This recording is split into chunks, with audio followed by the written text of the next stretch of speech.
Bienvenue à tous. Merci d'être là pour ce talk. Donc, je suis Sébastien Deleu, je travaille chez Pivotal en tant que core committer sur Spring Framework. Je m'occupe globalement du support de tout ce qui est web, réactif et aussi beaucoup le support de Kotlin sur les différents projets Spring. Et aujourd'hui, on va voir comment développer des applications avec Spring Boot, mais d'une manière un petit peu différente. Donc, on va utiliser Kotlin comme langage, Kofu, qui est quelque chose qui est né à Montpellier, mais j'en parlerai un petit peu après, et les coroutines, qui sont une manière de faire de la programmation, on va dire asynchrone, non bloquante, de manière assez facile. Alors, on va commencer par un petit peu d'histoire. Donc, en 2016, il y a Kotlin 1.0 qui est arrivé, et le même jour, on lançait le support de Kotlin sur start.spring.io. Donc, le support de Kotlin chez Spring, ça date pas d'aujourd'hui. La même année, Gradle a annoncé qu'ils allaient supporter une DSL Kotlin pour écrire des builds. Donc actuellement, avec Gradle, vous écrivez votre build en Groovy. C'est assez flexible, mais ça manque aussi un petit peu de structure. Et donc, ils ont décidé, pour avoir plus de structure, d'introduire une autre DSL basée sur Kotlin. En 2017, on a sorti Spring Framework 5 avec Kotlin comme langage officiellement supporté. Et Android a fait de même. L'an dernier, les coroutines sont arrivées avec Kotlin 1.3. Et puis cette année, Google annonçait que maintenant Android était Kotlin first, c'est-à-dire qu'ils font les développements de bibliothèques, de fonctionnalités d'abord en Kotlin, et les développeurs Java peuvent l'utiliser en mode compatibilité. C'est un petit peu l'inverse de ce qu'on a sur l'écosystème habituellement côté Android et côté serveur. L'augmentation du nombre de développeurs Kotlin, elle est très rapide. Elle est majoritairement due au nombre de développeurs mobiles, même s'il y a un intérêt croissant côté serveur. C'est le langage qui a la plus forte croissance sur GitHub, et donc c'est vrai qu'on assiste à une migration extrêmement massive côté Android des développeurs de Java vers Kotlin, et c'est un mouvement qui du coup entraîne aussi des répercussions côté serveur, bien entendu. Mais on va parler du pourquoi, parce que les modes c'est bien, mais c'est intéressant de comprendre aussi pourquoi il y a ce mouvement-là, pourquoi ça peut vous intéresser, pourquoi ça peut éventuellement pas vous correspondre. Donc pourquoi Kotlin, pourquoi je m'y suis intéressé. Je pense que le point le plus important, c'est celui-là, et ça résume à peu près tout le reste, mais c'est un langage qui est pragmatique et élégant. C'est-à-dire qu'il ne va pas y avoir on va pas y avoir trop de dogmes, tous les choix sont très justifiés, et on va essayer de trouver des solutions élégantes, c'est-à-dire avec peu de coûts en termes de runtime, avec une lisibilité du code, à des problèmes pas forcément évidents qu'on peut rencontrer notamment en Java. Et ça reste élégant, c'est-à-dire que c'est des solutions pragmatiques, mais qui restent assez classe. Un des exemples, c'est la null safety. Donc le null safety est nul, c'est globalement, on dit souvent, c'est the billion dollar mistake, donc c'est un problème. Mais c'est un problème parce que c'est pas géré explicitement dans le système de type de Java. Nul, c'est pas forcément un souci. Et donc Kotlin, en gérant explicitement ce qui est nul et ce qui ne peut pas être nul dans son système de type, il a transformé une erreur de design des langages comme Java en fonctionnalité qui permet de gérer l'absence de valeur ou pas de manière explicite, sans aucun coût en termes de runtime, avec une lisibilité du code qui reste très bonne. Donc ça, c'est un très bon exemple de ce que j'expliquais avant. Globalement, le code Kotlin il va avoir un meilleur rapport signal sur bruit. Alors c'est sûr que vous pouvez utiliser Lombok en Java, mais je trouve que c'est plutôt un hack. Donc moi je suis plutôt partisan de dire vous faites du Java, vous faites du vrai Java. Si vous voulez quelque chose de mieux, vous passez sur Kotlin. Et le truc entre les deux, moi je le trouve un peu moisi, mais c'est mon avis. Et ça permet de rendre Reactive plus facile, donc on va en parler un petit peu après, avec les coroutines. Alors aujourd'hui, on va suivre 3 étapes pour passer d'une application typique Spring Boot, JPA, Java, en application idiomatique Kotlin. Ça ne veut pas dire que vous devez aller forcément à l'étape 3. Vous verrez d'ailleurs que l'étape 3, elle n'est pas encore production ready, donc je vous encourage à pas forcément y aller tout de suite maintenant. Mais c'est pour vous montrer un petit peu où on va. En tout cas, où j'aimerais bien qu'on aille. Donc la première étape, c'est là, tout le monde a l'habitude de développer des applications Java avec Spring Boot. Et donc là, on va voir ce que ça donne quand on développe une application Spring Boot avec le langage Kotlin. Ça va être basé sur un tuto que j'ai écrit, que vous pouvez retrouver, c'est le tuto officiel Kotlin. Vous allez sur spring.io, dans la partie guide, vous cherchez Kotlin et vous tombez là-dessus. Si vous savez déjà développer une application Spring Boot avec Java, vous aurez tout ce que vous avez besoin de savoir dans ce tuto-là. Des tests en passant par MVC, comment on utilise JPA avec Kotlin, etc. Et donc là, ce qu'on va voir aujourd'hui, c'est une version très simplifiée de l'application que j'utilise dans le tuto. Et on va y aller. Avant ça, j'aimerais bien aussi annoncer quelque chose. Enfin, on l'avait déjà annoncé à Barcelone, mais donc maintenant, quand vous commencez un projet avec Kotlin et Gradle sur Stardust Spring.io, vous aurez automatiquement le build qui est généré avec la DSL Kotlin de Gradle. Donc vous allez avoir un fichier build.gradle.build.kts que je vais vous montrer un petit peu après. Pour l'instant, c'est pas encore disponible pour les projets Java. Ça le sera peut-être, mais pour l'instant, on a préféré avoir une ligne éditoriale un peu opinionated. Et donc, voilà, si vous sélectionnez Kotlin et Gradle, vous aurez cette variante-là. Donc, hop, on va passer un petit peu côté IntelliJ IDEA. Donc, le projet que je vais vous montrer, en gros, c'est un blog, tout simple. Et on va voir développer avec Spring Boot, donc Spring Boot 2.2, donc la version qui sort en septembre, avec Kotlin. On va voir la tête que ça a. Donc, déjà, vous pouvez voir et vous aurez ce fichier-là généré automatiquement sur Stardust Spring.io. Donc ça, c'est un fichier de build Gradle avec la DSL Kotlin. C'est à peu près la même tête qu'en Groovy, sauf que du coup, tout est plus statiquement typé. Donc vous allez pouvoir naviguer facilement dans les éléments. Vous allez, je suppose, voilà, avoir la documentation quand elle y est. Et vous allez avoir beaucoup plus d'autocomplétion qui va vous permettre voilà, de découvrir un peu plus facilement les différents éléments. C'est encore un petit peu lent. Sachez que les équipes de Kotlin et de Gradle bossent dessus, et donc pour la 1.3.50, il devrait y avoir une amélioration significative de la réactivité quand on l'utilise. Pour l'instant, ça rame un petit peu, mais c'est dans les tuyaux. Ensuite, on a une application, on va aller, voilà, ici. Donc vous retrouvez votre Spring Boot application exactement pareil, vous n'avez pas besoin de mettre de curly brace parce qu'il n'y en a pas besoin en Kotlin obligatoirement. On va utiliser Run Application qui est l'équivalent de Spring Application.run. C'est une application, donc c'est une fonction top level. Donc en Kotlin, on n'a pas besoin d'encapsuler une fonction dans une classe. On peut avoir directement une fonction de premier niveau. Et là, c'est ce qu'on a. Donc là, on précise la classe de l'application qu'on veut lancer de cette façon-là. Vous verrez qu'on retrouvera souvent cette notation avec des generics en Kotlin, puisqu'on a une fonctionnalité qui s'appelle Reify Type Parameter qui permet de ne pas perdre ce type-là au runtime. Et donc, on utilise ça pour préciser une classe assez souvent. Et puis, si vous rajoutez une petite lambda, vous aurez accès à différents éléments qui vous permettent de personnaliser l'application. Donc, ce n'est pas juste du sucre syntaxique avec une ligne. Il y a aussi des capacités de configuration avancées derrière. Ensuite, si on va voir notre classe d'entité, alors là, j'utilise Kotlin avec JPA et donc je vais essayer de prendre en compte les contraintes de JPA qui sont assez importantes. Idiomatiquement en Kotlin, on aurait plutôt fait une data class. Donc data, c'est un mot-clé qui va générer equals, hashcode, toString, etc. Seulement, c'est pas un bon, ça correspond pas à ce qu'attend JPA, notamment en termes d'égalité entre deux entités. Donc pour JPA, on recommande de ne pas utiliser le mot-clé data et aussi de ne pas utiliser val, donc les propriétés immutables, mais d'utiliser var parce que JPA, il n'est juste pas conçu pour avoir des propriétés immutables. C'est triste, mais c'est comme ça.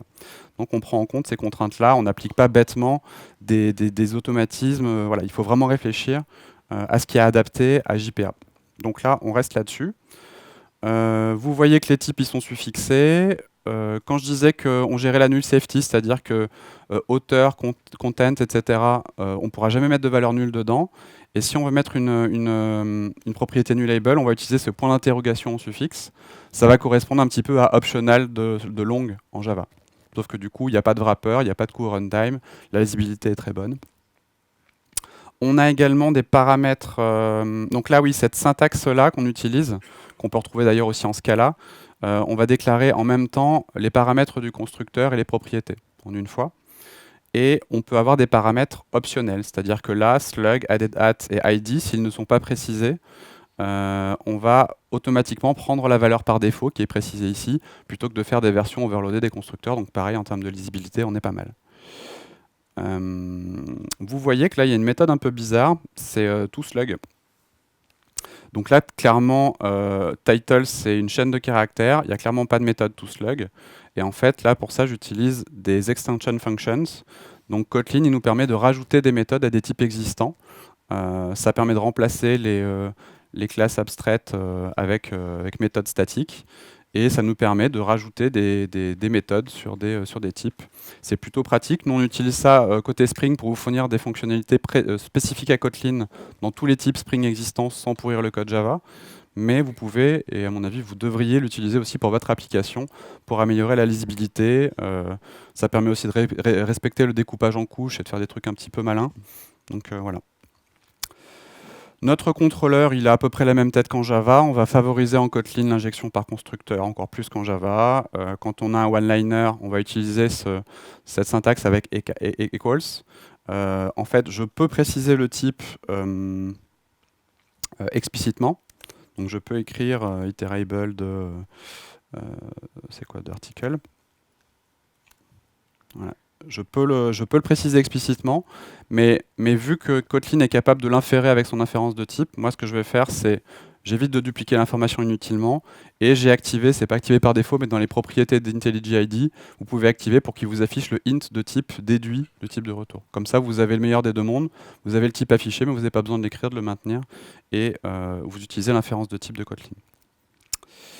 Configuration, non, on s'en fout. Configuration properties, donc depuis Spring Boot 2.2, les data classes avec propriétés immutables sont supportées. Avant, vous avez besoin de mettre late init var, c'était pas très joli. Donc là, maintenant, c'est supporté, c'est super. Et puis voilà. Et donc là, ça va nous faire un petit blog assez laid, hein, parce que je ne suis pas designer. Donc si je le lance pour vous montrer ce magnifique site web. Hop là, on va avoir ça. Voilà, c'est moche, mais ça marche. Ok, liste des articles, formidable. Incroyable démonstration. Donc, on continue. Hop, alors l'étape numéro 2. Donc l'étape numéro 2, on va passer de Spring MVC JPA à Webflux avec les coroutines. Donc là, on va faire un gros bond. Et on va essayer de voir, encore une fois, pourquoi on peut avoir intérêt à faire ce choix-là ou pas. En fait, c'est parfait. Spring MVC, ça reste quelque chose qui est totalement supporté, qui va rester supporté très longtemps. Et voilà, donc on a vraiment les deux stacks en parallèle. MVC pour du bloquant, qui d'ailleurs pourra devenir peut-être non bloquant plus tard avec Loom. Donc on voit qu'il y a un gros intérêt à garder MVC avec Loom qui arrive dans le radar. Loom, c'est les green threads ou les fibers sur la JVM, et ça arrivera peut-être pour Java 17. Et Webflux, donc c'est notre stack réactive non bloquante qui va permettre de faire plein de choses, comme on va le voir. Donc Webflux, ça fournit exactement le même programming model que Spring MVC, mais construit au-dessus d'un moteur HTTP réactif au lieu d'utiliser Servlet, grosso modo. Vous avez les mêmes capacités par annotation ou par API fonctionnel. Maintenant, c'est disponible des deux côtés avec Spring Framework 5.2. Le principe, c'est donc qu'on a cette couche basse avec Webflux et puis Spring Data qui gère aussi tout ce qui est réactive, basé sur Reactive Streams et Reactor. Donc ça, c'est le noyau. Mais vous pouvez l'utiliser avec des API type Completable Future, Mono ou Flux de Reactor, ça c'est les API qu'on propose par défaut. Mais vous pouvez aussi utiliser RX Java 2 avec Single, Maybe, Flowable ou ce que vous voulez. Il y a souvent des adapteurs. Un Reactive Streams, c'est vraiment une API qui permet de faire de l'adaptation vers tout un tas d'API. Et puis après, il y a votre application. Et alors, quel est l'intérêt de Webflux? Je pense que le premier intérêt, ça va être la scalabilité, c'est-à-dire que contrairement à Spring MVC, on ne va plus avoir une requête égale un thread. Un thread, ça coûte du CPU, ça coûte de la mémoire, et donc quand on va vouloir faire de la scalabilité avec plein de requêtes en parallèle, en termes de scalabilité, la stack Webflux, elle va scaler beaucoup mieux. Elle est basée sur Netty ou sur d'autres stacks non bloquantes. On va être neutre en termes de latence, c'est-à-dire que si on envoie plein de requêtes vers des web services très lents et que c'est en attente, ça pareil, ça va consommer de la ressource avec MVC, alors qu'avec Webflux, on sera tranquille. Pour des use cases à base de streaming, et puis tout ce qui est back pressure. Donc back pressure, c'est un terme un petit peu compliqué, mais qui permet en gros de faire en sorte que quand j'ai une unité de traitement qui a du mal à dépiler, elle va dire je veux pas plus de données, laisse-moi le temps de traiter. En fait, ça va permettre à toute ma chaîne de traitement de s'adapter organiquement, c'est-à-dire que tout ça va se transférer Et on va pouvoir traiter uniquement ce qu'on a besoin de traiter. Et une fois qu'on a traité, on va dire je veux encore 3 éléments, on va les recevoir, on va les traiter, on va redemander d'autres, plutôt que le modèle classique où en fait on va s'en prendre plein la gueule, on va avoir des queues qui vont s'empiler, et puis au bout d'un moment on n'a plus de mémoire, on n'arrive plus à traiter, puis tout explose. Donc ça permet à tout notre système sur la JVM de bien traiter ça. Et puis la nouveauté avec Spring Framework 5.2, c'est qu'avec R2DBC, qui est donc du Reactive SQL, et RSocket, qui est en gros exposer ça sur le réseau, cette back pressure, elle va être gérée en dehors de la JVM, c'est-à-dire qu'on va la transférer au niveau réseau. Et quand je dis que c'est organique, c'est-à-dire que ça va se transférer ça va être géré, cette back pressure, jusqu'au client Android ou jusque sur votre front, par exemple, ou votre BDD dans le cas de R2DBC. Alors, R2DBC, on voit plein de choses aujourd'hui, prenez pas peur, il y aura plein de liens après, plein de liens, il y aura des pointeurs pour creuser un peu plus. R2DBC, il faut le voir comme en gros JDBC pour réactif. JDBC, par définition, il est bloquant, au moins jusqu'à l'arrivée de Loom. Et donc ça permet, R2DBC, c'est vraiment l'équivalent bas niveau de JDBC, c'est vraiment à implémenter par les drivers SQL pour pouvoir, on va dire, faire du SQL de manière réactive. Ça dépend uniquement sur Reactive Streams, ok. Donc c'est vraiment une SPI très très fine avec très peu de types. Et vous avez différentes implémentations. Donc en fait, il y a déjà des drivers pour PostgreSQL, donc c'est basé sur Netty, hein, sur Reactor Netty même. SQL Server de Microsoft, H2, et MySQL, c'est basé sur Jasync, une librairie Kotlin asynchrone. Tout ça, c'est exposé avec la SPI R2DBC. Et puis au-dessus, ça peut être utilisé. Donc R2DBC, c'est vraiment très très bas niveau. Okay, c'est pour les drivers. Et au-dessus, ça peut être consommé par différents frameworks. Donc pour l'instant, il y a Spring Data R2DBC qui est notre manière qu'on fournit de consommer ça. Mais on pense et on espère qu'il y aura d'autres frameworks de persistance dans le monde Kotlin ou en dehors qui tireront parti de ça et qui proposeront un programming model complètement différent, peut-être avec des DSL Kotlin comme Exposed pour ceux qui connaissent. Voilà. Et les coroutines dans tout ça. Donc les coroutines, c'est des threads légers. Donc en termes de threads, on est limité, notamment sur les JVM, à quelques milliers. Sinon, ça commence vraiment à ramer en termes de mémoire et de CPU. Là où les coroutines, on peut en créer plusieurs centaines de milliers. Voilà. Donc c'est des threads légers. C'est des unités d'exécution qui sont un peu semblables aux threads, mais qui n'en sont pas et qui vont permettre de gérer beaucoup plus de choses en parallèle. Et donc, ça permet de gérer du code non bloquant, scalable, mais de manière impérative. On va voir un petit peu plus tard ce que ça veut dire. Donc, Spring, à partir de la version 5.2, Spring Framework 5.2 ou Spring Boot 2.2, gère nativement les coroutines comme un autre type d'API réactif. C'est-à-dire, comme on supporte RX Java 2, on supporte les coroutines. Alors, c'est un peu mieux intégré parce que du coup, c'est directement géré au niveau du langage Kotlin. Mais techniquement, c'est juste une autre API réactive vers laquelle on s'adapte. Alors pour ceux qui ont fait un petit peu de réactive, là j'ai pris avec Reactor, mais c'est exactement pareil que pour RX Java. Quand vous aviez une fonction qui retournait du mono de void, bah là vous allez retourner rien du tout, comme dans le monde impératif. Vous utilisez juste ce mot-clé suspend pour signifier que cette méthode, elle va potentiellement impliquer des traitements de la latence ou des choses comme ça. Mono de T, vous allez le transformer en juste, ça renvoie juste T ou nullable de T avec ce mot-clé suspend. Donc là, on voit que c'est intéressant parce qu'avec la null safety, on va pouvoir gérer explicitement dans le système de type si on a un type de retour ou pas. Donc on cumule les avantages des coroutines et de la null safety. Et donc, jusqu'à l'an dernier, il n'y a que ça qui était géré. Et donc, les gens de JetBrains, ils disaient coroutine 1.3, c'est final, tout est bien, on a fini. Et moi, j'étais pas vraiment d'accord avec ce qu'ils disaient parce que pour moi, il manquait. Alors, ils avaient une notion de channel, mais que je trouvais assez pourrie comparé à ce qu'on avait dans le monde réactif. Et donc, moi et puis d'autres, on a pas mal poussé pour qu'ils proposent autre chose. Et donc, maintenant, on a ce type flow. Donc, alors, le nom, on peut en discuter parce qu'en fait, il y a un type flow aussi dans le JD, dans Java 9, qui est un container type pour les interfaces Reactive Streams qu'il y a dans Java 9. Donc, il y a flow.publisher, flow.subscriber. C'est pas celui-là. Là, on parle du type flow qui est intégré dans la librairie des coroutines. Et quand je vais parler de flow, à partir de maintenant, ça sera cette variante-là. Et donc, c'est vraiment l'équivalent de Flux ou de Flowable, mais dans le monde des coroutines, avec des différences assez sympathiques. Quand je dis que les coroutines, ça permet de faire du développement plutôt impératif, Dans le monde réactif, au-delà de ces types mono, flux, ça change complètement votre façon de développer, parce qu'on va être dans un monde déclaratif, comme avec Stream de Java 8, hein, par exemple, où vous allez chaîner les opérateurs, donc c'est sympa, c'est déclaratif, mais par contre, ça change complètement votre façon de programmer. On n'utilise plus les exceptions, on va utiliser des erreurs qui vont être d'autres types de messages. On va devoir utiliser ce chaînage d'opérateurs partout dans votre code en fait, parce que quand vous l'avez au niveau persistance, ça va se propager au niveau service, ça va se propager au niveau contrôleur, et ça a plein d'avantages, hein, voilà, moi j'ai fait plein de programmation réactive, c'est très bien, mais ça change complètement la façon de programmer, donc il faut quand même que ça ait aussi des très gros avantages pour que vous changiez toute la façon de programmer de votre application. Et donc tout ce qu'on a vu, c'est qu'il y a plein de gens qui étaient intéressés par ces runtime réactives, mais qui trouvaient que le coût à payer en termes de formation, même de changement de type de code, ça leur allait pas, et ils ne voulaient pas utiliser ce type de programmation. Donc là, ce qui est intéressant, c'est qu'on va utiliser exactement les mêmes capacités, y compris la back pressure, mais avec un modèle de programmation qui, à part ce mot-clé suspend, se rapproche beaucoup plus du modèle de programmation impératif classique.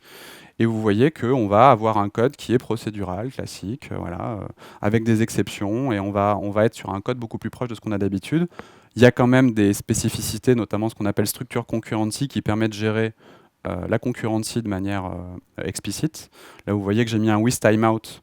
Donc c'est une lambda qui va gérer du timeout si jamais le truc répond pas, mais sinon on est quand même sur du code assez proche du code impératif. Donc ce type flow, il a été introduit dans les coroutines 1.2 en version preview. Il devrait être stable pour la version des coroutines 1.3 qui va sortir en gros pour Spring Framework 5.2. Vous aurez un type flow stable, utilisable en production. Ça marche pour des types, pour du nombre infini d'éléments ou pour des call streams, donc en gros des collections de taille bornée que vous voulez traiter de manière, comment dire, au fur et à mesure où les choses arrivent, parce qu'une liste, vous devez avoir tout en mémoire, alors que là, vous allez pouvoir commencer à traiter en mode flux sans tout monter en mémoire. Et la back pressure, elle est gérée, mais en gros, via les suspending functions. Donc en gros, tant que la version suspending, tant que la fonction est suspend, elle ne va pas requêter de nouveaux éléments, et c'est comme ça qu'ils arrivent à gérer de manière plutôt sympa la back pressure. Quelque chose de très important, les opérateurs dans le monde réactif, en gros, c'est l'enfer à implémenter. Donc en gros, moi je laisse ça à Stéphane Maldini et l'équipe Reactor, ou à David Karnock. Moi, j'avoue, je ne sais pas faire, et je pense qu'il n'y a pas grand monde côté utilisateur qui sait faire. C'est très, très, très, très compliqué. Dans le monde des coroutines et de flow, c'est beaucoup plus simple parce qu'en fait, on va construire tout ça au-dessus de l'abstraction des coroutines. Et donc, les opérateurs vont faire quelques lignes. Et la plupart des opérateurs sont assez simples à implémenter. Certains sont même triviaux, comme filter ou autre. C'est 2 lignes de code et c'est fini. Donc, le niveau de complexité pour écrire un opérateur, peut-être qui sera propre à votre métier, en fait, il est de nouveau accessible pour les utilisateurs. Et ils sont implémentés sous forme de fonctions d'extension, c'est-à-dire que flow, le type flow, il a une seule méthode collect, et tous les opérateurs, c'est que des extensions. Là où flux ou flowable, ils ont des centaines d'opérateurs, et ça fait un espèce de gros type avec plein de méthodes. Alors, code. Donc, on va passer notre application en mode coroutine. Donc là, on reprend le même blog moche, et puis on va voir ce que ça donne avec une stack un petit peu différente. Donc en termes de dépendance, j'utilise la Webflux à la place de Web tout court, donc pour WebMVC. J'utilise Spring Data R2DB à la place de JPA. Et on va voir ce que ça change dans notre application. Donc là, au niveau d'article, vous voyez que maintenant qu'on n'a plus les contraintes de JPA, je n'aime pas bien JPA, on peut utiliser le mot-clé data, on peut utiliser des propriétés immutables, on est sur un truc très propre, on est content. Notre contrôleur, il a besoin qu'on rafraîchisse le build Gradle, voilà. Donc, à partir de Spring Framework 5.2, les coroutines sont gérées nativement, c'est-à-dire que si vous avez les dépendances coroutines, d'ailleurs elles doivent être quelque part, voilà, elles sont là, automatiquement, on va savoir gérer le type flow et on va savoir gérer les méthodes de contrôleur qui sont suspend. Et en fait, en interne, on va convertir ça vers du mono et du flux et on gère ça très bien. Donc voilà, on voit qu'on est sur du code impératif où on peut lancer des exceptions et voilà. Et donc dessous, c'est bien du Webflux qui fonctionne. Pour repository, donc là ça change un peu plus. On va utiliser, quand vous utilisez Spring Data R2DBC, il y a deux options. Soit vous utilisez les repositories qu'il y a habituellement dans Spring Data, mais là j'ai choisi d'utiliser l'API fonctionnel Database Client, qui est en gros l'équivalent Web Client pour ceux qui ont utilisé un peu Spring Webflux, mais pour la partie base de données. Donc c'est une API Fluent qui va vous permettre d'écrire, donc là on écrit directement du code SQL pour la base de données qu'on a sélectionnée, en l'occurrence PostgreSQL. On va binder les paramètres, on va les récupérer avec article.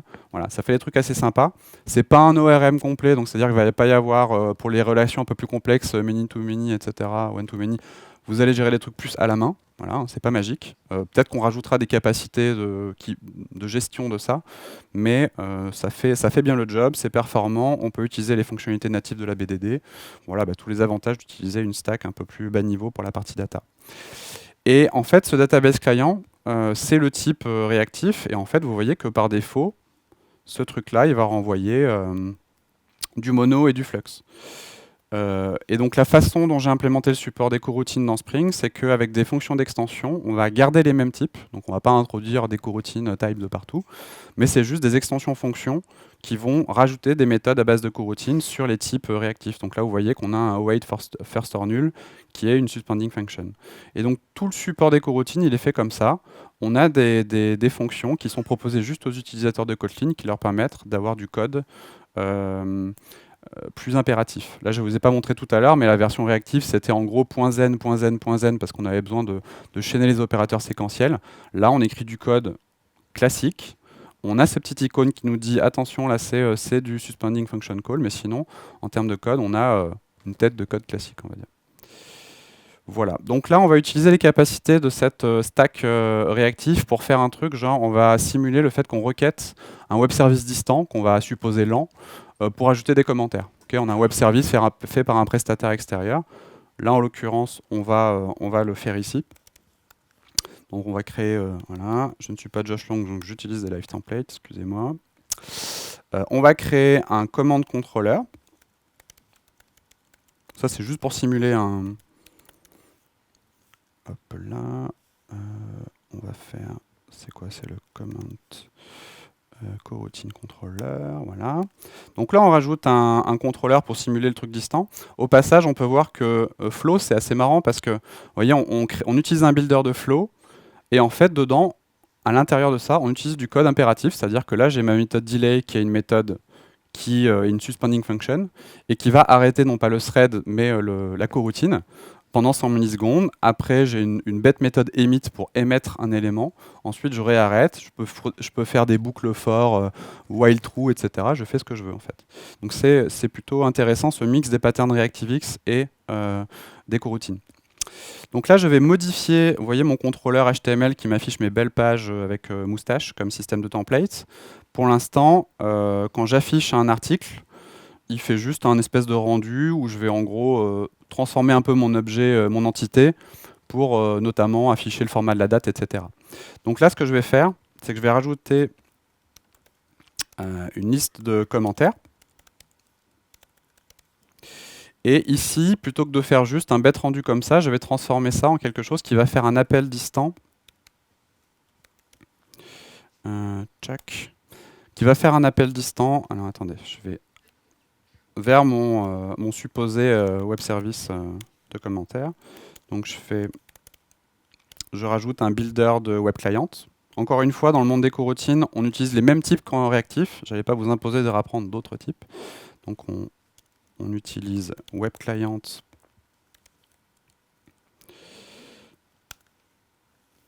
.builder. On va se créer un petit client comme ça sur localhost 8080. Okay. On l'utilise ici.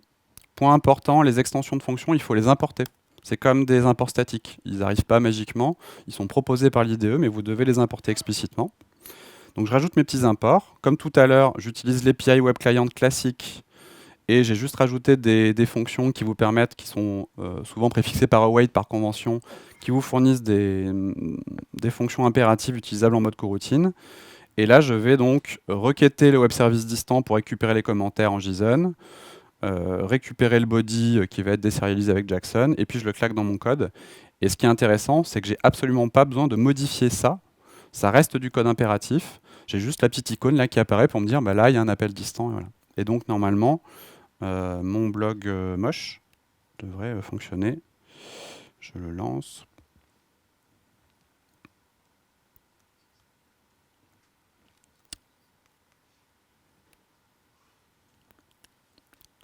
Oui, j'ai oublié de modifier le template.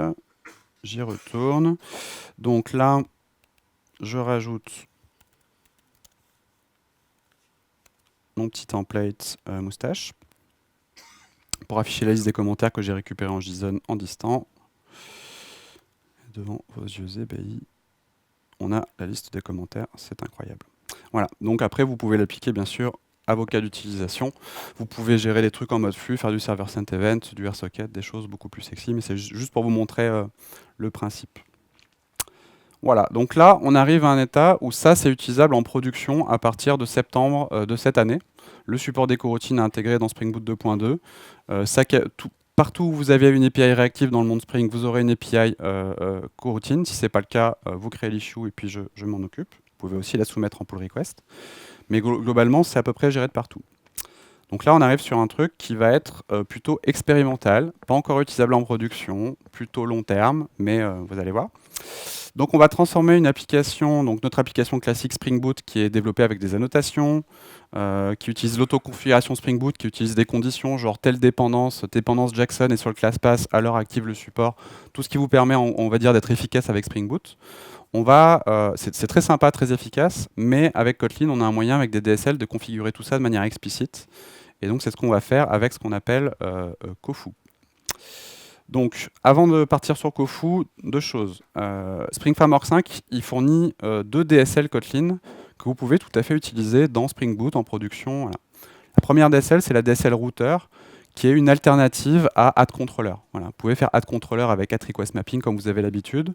Vous pouvez aussi utiliser un routeur, cette DSL router, qui vous permet de définir des request predicates, donc en gros des conditions de matching de vos requests en utilisant le path, des headers ou des trucs que vous avez développés vous. Hein. C'est même des trucs évalués dynamiquement. C'est ça qui est intéressant avec ce genre de truc. C'est pas si vous voulez étendre ce truc-là avec une logique métier qui va appeler un truc distant pour voir si le truc existe, c'est possible.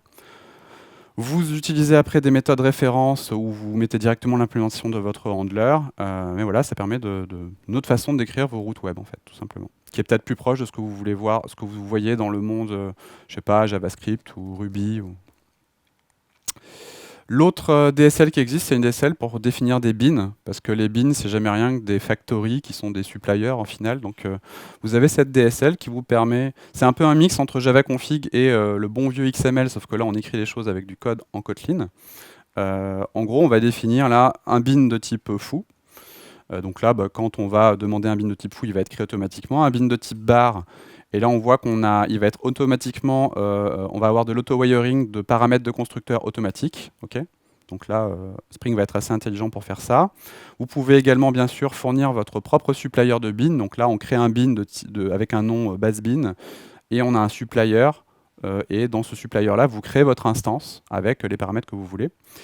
Vous pouvez gérer bien sûr des choses programmatiques, donc vous pouvez utiliser des boucles for, des if pour faire des créations conditionnelles avec des logiques complètement custom. Et depuis Spring Boot 2.2, Spring Framework 5.2, vous pouvez utiliser directement des références vers des fonctions, y compris des top-level functions, qui vont agir comme des factories. Et pareil, tous les paramètres vont être auto-wired par défaut par type. Donc ça, c'est des choses qui existent dans Spring Framework, que vous pouvez utiliser en production. Voilà. Moi personnellement, vu que Spring Boot utilise des annotations, je préfère souvent rester dans le monde annotation, comme ça j'ai pas à gérer plusieurs paradigmes, mais vous pouvez utiliser ce genre de choses. Mais je me suis dit qu'il y avait mieux à faire, et donc il y a quelques mois j'ai créé SpringFoo. Donc SpringFoo, c'est un incubateur pour des fonctionnalités avant leur inclusion dans les projets top level Spring que vous utilisez. Typiquement les coroutines, ça a incubé d'abord dans SpringFoo, et maintenant ça arrive utilisable en production dans Spring Framework, Spring Boot, Spring Data. Dans SpringFoo, j'ai créé une troisième DSL, donc en plus de bins et de routers, qui est la DSL Kofu. Et Kofu, c'est intéressant parce qu'elle a été la première fois qu'on en a parlé, c'était ici avec Thomas Girard, après le Jug. J'avais fait une présentation sur ces DSL, beans et routeurs, et puis autour d'une bière, on a discuté autour de ça, je lui ai fait part de mes idées, et puis il a dit « Ah, mais je veux faire une pull request, ou je vais créer un truc ». Il a créé un proto, et vraiment, voilà. Donc Kofu est né ici à Montpellier, donc merci pour tout ça. Et du coup, je suis content de le présenter ici. Et donc, Kofu, c'est une DSL Kotlin minimaliste, efficace, qui permet de configurer Spring Boot de manière explicite.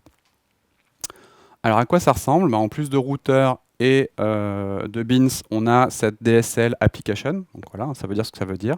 C'est une DSL qui vous permet de configurer Spring Boot avec une API. Vous allez préciser si c'est une application de type servlet, réactive, voilà, et vous allez pouvoir configurer les beans, le niveau de logging, avec de l'autocomplétion, directement dans l'IDE, tout est découvrable. Tout est explicite, c'est-à-dire que si vous ne configurez pas le converteur Jackson, ben, vous ne l'aurez pas. Bien sûr, il faut l'avoir dans le ClassPass.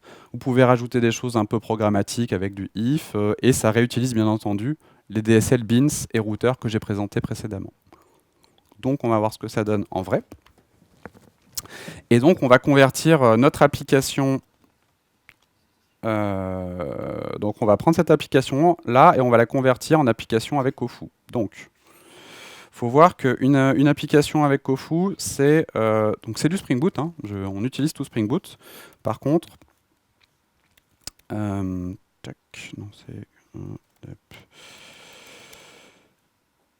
voilà, donc c'est une dépendance qu'on rajoute en plus, okay, qui va nous apporter cette DSL, c'est rien de plus. Ensuite, on va mettre à jour tout ça. Qu'est-ce qu'on va faire? On va virer un peu des annotations. Donc là, on va même virer des classes. Donc ça, bloc configuration, tu t'en vas. On va virer les annotations comme configuration properties. Vous allez voir comment on va le préciser. Dans mon application, je vais virer Spring Boot Application. Je vais virer Run Application. Je vire mon annotation repository et on va pouvoir commencer à s'amuser. Donc, on va utiliser notre DSL application. Ok. Donc, j'ai ma DSL application qui va me permettre de choisir le type d'application que je veux. Donc là, en fait, je fais juste qu'exposer l'infrastructure qui est à Spring Boot. Là, je veux faire une application réactive, je choisis ça. Ensuite, j'ai viré mon annotation configuration properties. Ça existe toujours, c'est juste que je le définis ici, sans avoir à être intrusif au niveau de ma classe. Et je vais préciser la classe en question. Et je vais utiliser les name parameters de Kotlin pour préciser le préfixe. Okay, c'est juste une autre façon de le définir. Ensuite, on va transformer nos contrôleurs en handlers. C'est-à-dire qu'on va garder, on va dire en gros l'implémentation, mais on va séparer le routing. Merci pour le reminder. On va séparer le routeur qui va être défini avec la DSL routeur de l'implémentation du traitement de mes requêtes. Donc là, je vais le renommer en article handler. Je vais virer le contenu et je vais tricher pour créer ça. Donc pareil, les extensions, il faut les importer. Ce nom, la body flow and await, j'ai fait un truc beaucoup plus joli dans la prochaine version de Spring, donc ça sera amélioré. Mais grosso modo, l'idée, c'est qu'on va utiliser l'API fonctionnelle de Spring Web Flux, qui est maintenant aussi disponible dans Spring MVC. Hein, donc maintenant, ce type de truc-là, vous pouvez aussi le faire avec Spring MVC dès que Spring Boot 2.2 sera sorti. Et donc voilà, j'ai fait mon premier handler. Je vais faire pareil pour le command controller. On va le passer en handler pour bien séparer les choses. Hop là, command handler.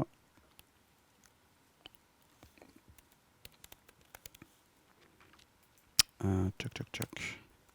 Command handler, vous voyez que c'est la même implémentation avec Flow, c'est juste un petit peu différent. Donc là, à chaque fois, j'ai une fonction qui prend en entrée un server request et qui renvoie c'est une suspending function qui retourne un serveur response, ok, request en entrée, response en sortie. Mon contrôleur, je fais pareil, je le transforme en handler. Hop là. Toc.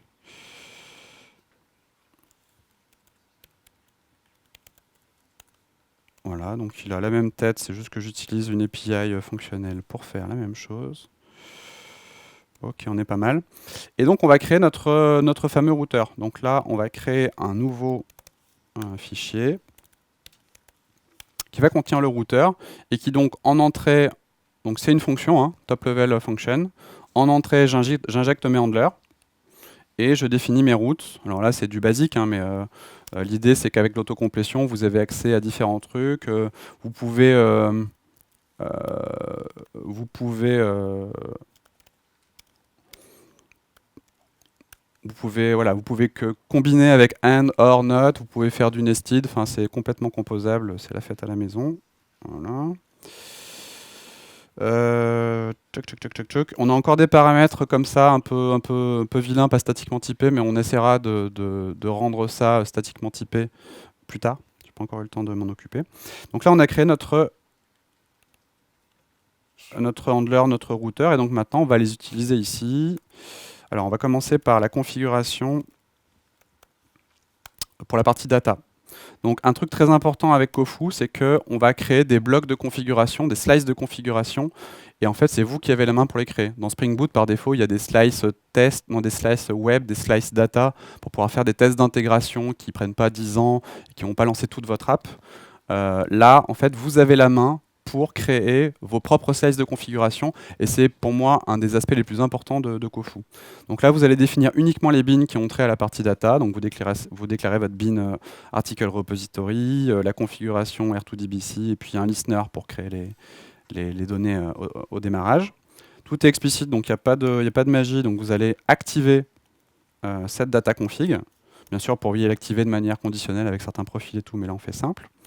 On va créer notre configuration serveur en capitalisant sur les éléments qu'on a montrés avant. Donc là, on définit les bins, articles, HTML, comment. On définit aussi notre routeur en utilisant une méthode référence qui va pointer là-dessus et tout va être automatiquement injecté. Et on va dire, je veux Webflux, je veux utiliser les codecs string Jackson.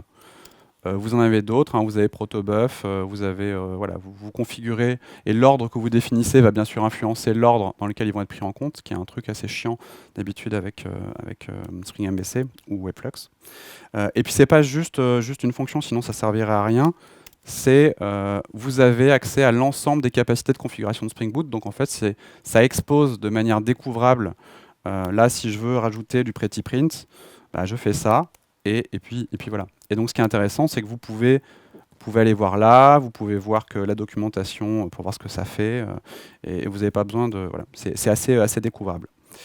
On va rajouter la configuration aussi pour le client. Oups, je vais un petit peu vite, mais le temps presse. Donc là, je définis mon builder de web client. Pareil, je définis mes codecs. Je vais préciser ici que j'active ma serveur config et que j'active mon client config. Je peux configurer le logging, pareil. Moi j'aime bien parce que c'est vraiment, quand on est fatigué et qu'on n'a plus de cerveau, du coup on a juste à dérouler, autocomplétion, pouf. Et c'est la fête à la maison. Et là c'est les types de Spring Boot, c'est-à-dire que j'ai pas à recréer des types, c'est pas un énorme wrapper, c'est une DSL assez fine. Et là c'est le type log level de Spring Boot. Voilà, et donc notre app, il faut quand même la lancer, hein, donc app.run. On passe en paramètres les arguments. Voilà, on va essayer de voir si notre blog moche il est toujours présent. J'ai pu oublier des choses, on va voir. Donc vous voyez aussi qu'en termes de démarrage, alors, on a fait des grosses optimes sur Spring Boot 2.2, donc même pour les applications basées sur les annotations, vous allez voir ça patate beaucoup plus. Mais là vous voyez qu'on est sur des temps de démarrage qui fracassent pas mal de choses, donc c'est plutôt cool. Donc en plus d'être... alors là c'est en lazy, mais même sans lazy, on est sur des très très bons types de démarrage. Effectivement, sur Kofu, j'ai activé par défaut le mode lazy pour plein de raisons que je pourrais expliquer après. Et donc là, vous voyez que notre application elle marche et voilà. Hop. Voilà. Et donc je vais finir en vous parlant de la roadmap. Donc Kofu 0.1 est sorti, vous pouvez l'utiliser. C'est pas production ready. On est en train de rajouter en gros le support d'un maximum de choses côté Spring Boot. La 0.2 qui est en cours de boulot, donc il y a une DSL Spring Security qui a été contribuée par quelqu'un d'extérieur à Pivotal, et donc on est en train d'intégrer tout ça. Security, c'est un super use case pour une DSL Kotlin bien propre, et il est possible que cette DSL soit recontribuée côté Spring Data pour que vous puissiez Spring Security, pour que vous puissiez l'utiliser dans des applications boot classiques, comme vous pouvez utiliser la DSL router. On rajoute les possibilités de configuration, vu que maintenant on gère Spring MVC avec exactement les mêmes API, router, etc. On essaye de fournir des possibilités de configuration pour Spring Data, JDBC, Redis, Cassandra et Jook. Chose que je n'ai pas montré aujourd'hui, mais maintenant on va gérer aussi du type-safe configuration, c'est-à-dire que votre application ou votre configuration, au lieu d'être juste un val, ça va être une function qui prend en entrée un bin data class configuration properties, et comme ça toute votre conf elle est gérée statiquement, avec un typage statique, et vous pouvez configurer ça avec du YAML ou du properties, avec le binding de Spring Boot classique, mais vous allez binder en gros votre configuration custom et pas les serveurs properties ou les trucs de Spring Boot. Voilà. Donc ça permet de faire tout ça. Côté Spring Framework 5.2, Spring Boot 2.2, ça sort en septembre 2019. Bien sûr, production ready. Support officiel des coroutines, API fonctionnel pour Spring MVC. Amélioration très significative pour Spring MVC et Spring Webflux de la performance en throughput. Vous pouvez tabler sur souvent du plus 20% pour n'importe quelle application Spring MVC sans rien modifier. On a fait un gros boulot sur le startup time, sur la conso mémoire. Par exemple, il n'y a plus aucun proxy CGlib sur les add configuration de Spring Boot. Maintenant, il n'y a plus du tout de proxy CGlib. Voilà, on a trouvé le moyen de faire ça.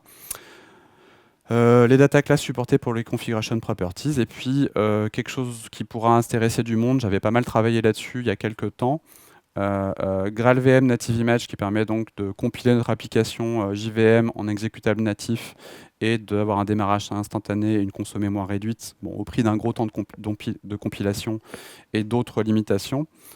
On a annoncé à Spring.io Barcelone que donc ça serait supporté, il y aura un setup automatique pour que ce soit supporté sur GraalVM Native Image avec Spring Framework 5.3. Voilà, donc après il faut qu'on définisse exactement le scope aussi côté Spring Boot, mais l'idée c'est qu'il va y avoir un vrai support de toutes les applications Spring, y compris celles basées avec des annotations, et vous pourrez les compiler vers des exécutables natifs, on va dire l'an prochain, tout ça affiné. Je vous remercie. Donc vous pouvez me suivre sur Twitter, sdeleuze. Vous avez le projet SpringFoo. N'hésitez pas à rajouter une petite étoile si ça vous plaît. N'hésitez pas à essayer, à faire des retours, à envoyer des pull requests. On est dans un moment où on peut encore bouger le design. Donc bien sûr, mon but, c'est que ce soit supporté en production, voilà, comme un top-level project. Spring, peut-être intégré à Spring Boot, peut-être à côté, j'en sais rien. Mais en tout cas, pour l'instant, on est sur une phase d'expérimentation. N'hésitez pas à me donner des feedbacks sur le talk. Je sais qu'il y a beaucoup de choses, mais je suis intéressé si vous avez des pistes sur comment le rendre un peu plus digeste, ou je sais pas, voilà. Enfin, j'essaie de l'améliorer régulièrement. Merci beaucoup pour votre patience. Merci.